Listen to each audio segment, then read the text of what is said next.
नमस्कार मित्रों, शेयर बाजार में आज सप्ताह के आखिरी दिन गिरावट दर्ज की गई है, यानी कि ऊंचे लेवल पे मुनाफा वसूली रही है और सेंसेक्स जो है वो आज 387 पॉइंट माइनस में क्लोज रहा है। निफ्टी में भी 96 पॉइंट की गिरावट दर्ज की गई है और बैंक निफ्टी भी आज 268 पॉइंट गिरा है। तो मित्रों, अब सवाल ये रहता है कि आगे वाले सप्ताह में मार्केट का ट्रेंड कैसा रहेगा। और आज जो मार्केट में मुनाफा वसूली से सेंसेक्स, निफ्टी और बैंक निफ्टी टूटे हैं, तो क्या सपोर्ट लेवल और रेजिस्टेंस लेवल में कोई चेंज हुआ है, या आगे वाले सप्ताह में कौन से रेजिस्टेंस लेवल रहेंगे और कौन सा स्टॉप लॉस रखेंगे, और मार्केट का ट्रेंड कैसा रहेगा वो भी डिस्कस करेंगे। और हाँ, आज मुनाफा वसूली आई है तो इसके पीछे क्या वजह है और आगे वाले सप्ताह में क्या होने वाला है उसके पर भी हमें डिस्कशन करना है। तो ये वीडियो को आप अंत तक देखिएगा। मित्रों, इन्वेस्टिंग A to Z में आपका स्वागत है। मैं भरत पंचाल। सबसे पहले सेंसेक्स और निफ्टी के उतार चढ़ाव पे नजर डालते हैं।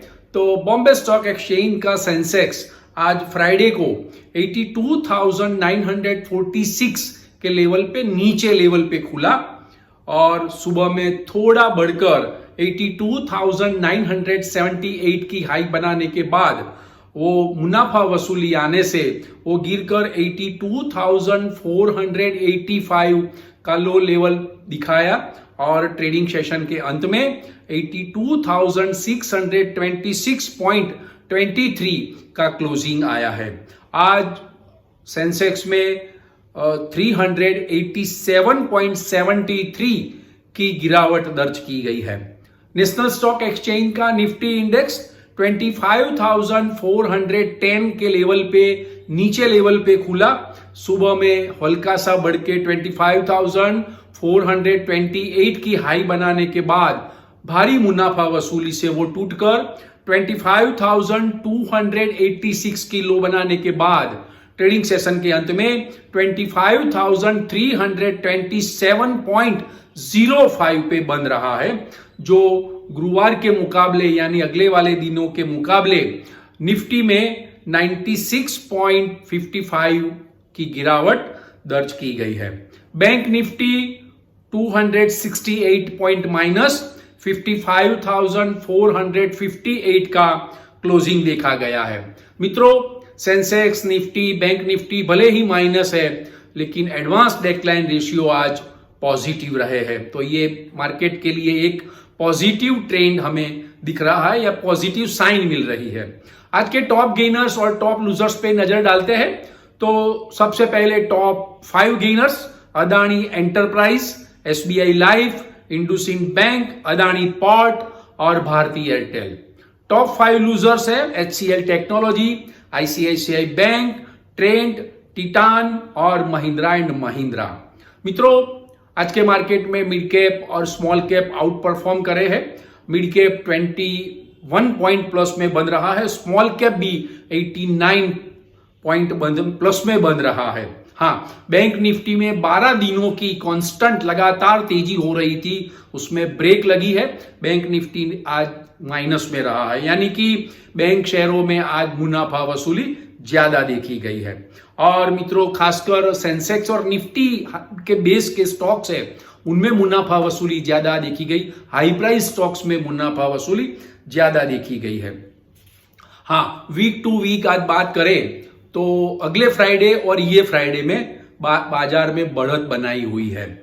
सेंसेक्स है वो week to week 722 point plus है। निफ्टी 213 पॉइंट प्लस है। बैंक निफ्टी भी 649 पॉइंट प्लस में बंद है। तो ये वीक टू वीक भी मार्केट में तेजी का ट्रेंड दिखा रहा है। तो मित्रों, आज जो मुनाफा वसूली आई है उसके पीछे कौन से रीजन रहे। एक तो सबसे पहला 3 दिनों की तेजी के बाद आज फ्राइडे को मुनाफा वसूली ज्यादा देखी गई। खासकर IT, बैंक, FMCG स्टॉक्स में भारी बिकवाली देखी गई है। इसीलिए आज मार्केट में सेंसेक्स निफ्टी में गिरावट देखी गई है।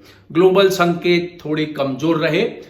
वैसे तो डाउ जोन्स सर्वकालीन स्तर पर दिखाई दिया, नैस्डैक भी बढ़ा है फॉरेन में फेड रेट कटौती के बाद, लेकिन आज यूरोपियन स्टॉक मार्केट मिक्स थे। एशियन मार्केट में हांगकांग के अलावा सारे एशियन मार्केट में गिरावट दर्ज की गई थी, इसीलिए ग्लोबल संकेत आज थोड़े कमजोर रहे। इसीलिए इंडियन स्टॉक मार्केट में ऊंचे लेवल पे सावधानी बरती गई, सतर्कता बरती गई और मुनाफा वसूली देखी गई। और दूसरा इंडिया वीएक्सआई इंडेक्स है वो 3.36 पॉइंट बढ़ा है, यानी 10.22 हुआ है। ट्रेडर्स ने सतर्कता बरती है ये वीएक्सआई इंडेक्स बढ़ने से। और आज डॉलर के सामने रुपया भी 7 पॉइंट माइनस में क्लोज रहा है, 88.27। तो ये 4 वजह थी।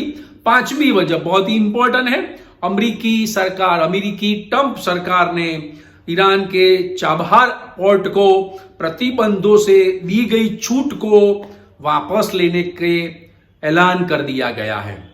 ये चाबहार एयरपोर्ट, आप सबको मालूम होगा कि ईरान का चाबहार एयरपोर्ट है वो भारत विकसित कर रहा है। तो ट्रंप ने 2018 में छूट दी थी, अब 29 सितंबर से ये खत्म हो जाएगी। तो ट्रंप सरकार जो है वो भारत पर एक प्रेशर बनाना चाहती है, इसीलिए चाबहार एयरपोर्ट का प्रतिबंध लगा दिया गया है। उन्होंने जो छूट दी थी वो वापस ले ली है। तो ये भारत के प्रेशर टेक्निक है भारत के पर।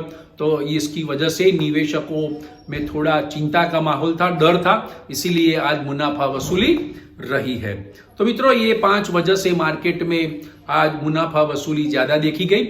और दूसरा पॉजिटिव रीजन ये भी आया है, हिंडनबर्ग मामले में जो लगाए थे आरोप हिंडनबर्ग ने अदानी ग्रुप पर, लेकिन सेबी ने अदानी ग्रुप को क्लीन चिट दे दी है। मार्केट मैनिपुलेशन और इनसाइडर ट्रेडिंग जैसे आरोप साबित नहीं हुए हैं। गौतम अदानी ने भी कहा कि हिंडनबर्ग ने आरोप लगाए थे वो बिल्कुल निराधार थे, उनके दावे भी निराधार थे। उन्होंने झूठा नैरेटिव फैलाने का प्रयास किया था और देश के सामने उनसे माफी मांगनी चाहिए। तो ये सेबी ने क्लीन चिट देने के बाद आज अदानी ग्रुप के सारे स्टॉक्स में नया बाइंग देखा गया और वो प्लस में बंद रहे। और दूसरी ओर फेडरल रिजर्व ने फेड रेट में कटौती की, उसके बाद बैंक ऑफ इंग्लैंड ने भी ब्याज दरों में 4% को स्थिर रखा है, यानी कोई चेंजेस नहीं किया है। दूसरी ओर एक नेगेटिव न्यूज भी है, यूएस के वीकली जॉबलेस क्लेम डेटा आया है। तो यूएस के वीकली जॉब क्लेम डेटे में पिछले सप्ताह 2.64 लाख की तुलना में 2.31 लाख आया है। तो ये एक नेगेटिव न्यूज है। और डॉलर इंडेक्स जो है वो कल टूटा था, गोल्ड भी टूटा था उसकी वजह से, लेकिन आज डॉलर में थोड़ा सुधार देखा गया है। तो ये सारी वजह थी। तो मित्रों, अब बात करेंगे कि भी अगले सप्ताह मार्केट का ट्रेंड कैसा रहेगा। देखो, टेक्निकली तो मार्केट स्ट्रॉन्ग क्लोजिंग है। आज भले ही मुनाफा वसूली ऊंचे लेवल पे देखी गई हो, लेकिन टेक्निकली बहुत ही काफी साउंड मार्केट है, काफी अच्छा है। आज भी निफ्टी 25,200 के लेवल के ऊपर का क्लोजिंग आया है, जो मजबूताई दिखा रहा है। बैंक निफ्टी भी 55,000 के ऊपर का क्लोजिंग है, वो भी स्ट्रॉन्ग दिखाई दे रहा है। और सेंसेक्स भी 82,500 के ऊपर के लेवल का क्लोजिंग है, वो भी स्ट्रॉन्ग है। इसलिए आगे वाले सप्ताह में मार्केट में तेजी जारी रहेगी। हर एक गिरावट में नई खरीदारी आएगी। और निफ्टी में अगर 25,500 के लेवल को क्रॉस करता है तो नई तेजी का रास्ता खुलता है। 25,800 26,000 तक जा सकती है निफ्टी। बैंक निफ्टी भी 55,000 के ऊपर स्थिर रहती है तो 56,000 या उससे ऊपर भी जा सकता है। तो ये सारी वजह है कि भी मार्केट टेक्निकली काफी स्ट्रांग रहा है। दूसरी ओर मित्रों, काफी सारे तेजी के रीजन है हमारे सामने। अगले सप्ताह में Q2 के अर्निंग्स भी आने वाले। अगले सप्ताह तो नहीं आएंगे, लेकिन अगले सप्ताह खत्म हो जाएगा सितंबर महीना, उसके बाद आएंगे अक्टूबर में। तो Q2 के अर्निंग भी आने वाले हैं। यूएस ट्रेड डील की बातचीत चल रही है, अब ऑनलाइन बात होने वाली है, ऐसा बताया था लास्ट मीटिंग के बाद। तो ये ट्रेड डील की भी अनाउंसमेंट हो सकती है अगर पॉजिटिव रही तो। और ट्रंप ने 25% का जो अतिरिक्त टैरिफ लगाया है, पेनल्टी टैरिफ लगाया है, वो वापस ले सकते हैं। कारण क्योंकि कल भारत के मुख्य आर्थिक सलाहकार जो नागेश्वरन है, उन्होंने थोड़ा हिंट भी दिया है कि ट्रंप सरकार 25% का अतिरिक्त टैरिफ वापस ले सकते हैं। तो ये वजह है। और दूसरा ये है मित्रों, जीएसटी के 2 स्लैब निकल जाएंगे अगले सप्ताह, पहली नवरात्रि से 22 सितंबर से। तो काफी सारा मूवमेंट देखने को मिलेगा मार्केट में, काफी सारा पैसा आएगा, उपभोक्ताओं यानी ग्राहकों को काफी सारी सस्ती चीजें मिलेगी। और दिवाली और नवरात्रि का त्योहार भी आ रहा है, तो ये सारी वजह से ये मार्केट में एक बड़ा मूव भी देख सकते हैं अपन। तो एफआईआई का जो आक्रामकता था, बिकवाली का आक्रामकता था, उस कम हुआ है। कल एफआईआई ने 18 सितंबर को एफआईआई ने 366 करोड़ का नेट बाय किया है। तो एफआईआई लेने के लिए वापस भी आ सकती है, क्योंकि उनकी जीडीपी का ग्रोथ बहुत बढ़िया आया है भारत का, और स्वदेशी अपनाओ का जो बात चल रही है उसकी वजह से, और जीएसटी का रिफॉर्म्स हुआ है, इसकी वजह से एफआईआई नए सिरे से बाय करने के लिए मार्केट में आएगी। तो नई तेजी होने की उम्मीद लग रही है, और वो टेक्निकल लेवल्स भी सपोर्ट दे रहे हैं। तो मित्रों, अगले सप्ताह तेजी जारी रहेगी, और हमने काफी सारा न्यूज का एनालिसिस भी किया है। आज मार्केट क्यों गिरा, अगले सप्ताह में कौन से तेजी के रीजन आने वाले हैं, उसके पर भी डिस्कशन डाला, टेक्निकल लेवल्स भी आपको बता दिए। और हाँ, आज लास्ट फ्राइडे है, तो हम हर फ्राइडे को बेस्ट बाय सेक्टर आपको देते हैं। तो देखो, दिवाली और नवरात्रि के त्योहार आ रहे हैं, जीएसटी के रिफॉर्म्स है, 2 स्लैब निकल जाएंगे। तो एक तो ऑटोमोबाइल सेक्टर में बड़ा तेजी का मूव आने वाला है, तो ऑटोमोबाइल सेक्टर के स्टॉक्स आप बाय कर सकते हैं। कंज्यूमर गुड्स के सेक्टर को बाय कर सकते हैं, एफएमसीजी सेक्टर भी आप बाय कर सकते हैं। हर गिरावट में आप ये सेक्टर, जो 3 सेक्टर मैंने बताए, उसमें बहुत बड़ा मूवमेंट देखा जाएगा। डिफेंस सेक्टर तो हॉट फेवरेट है ही। तो मित्रों, आज के वीडियो की इंफॉर्मेशन अगर आपको पसंद आई है तो आप लाइक्स कीजिएगा, शेयर कीजिएगा, और कमेंट्स कीजिएगा, और सब्सक्राइब कीजिएगा। Thank you very much, bye. और हाँ, लास्ट में शेयर बाजार में जो निवेश होता है वो जोखिमों के अधीन होता है। Thank you, bye.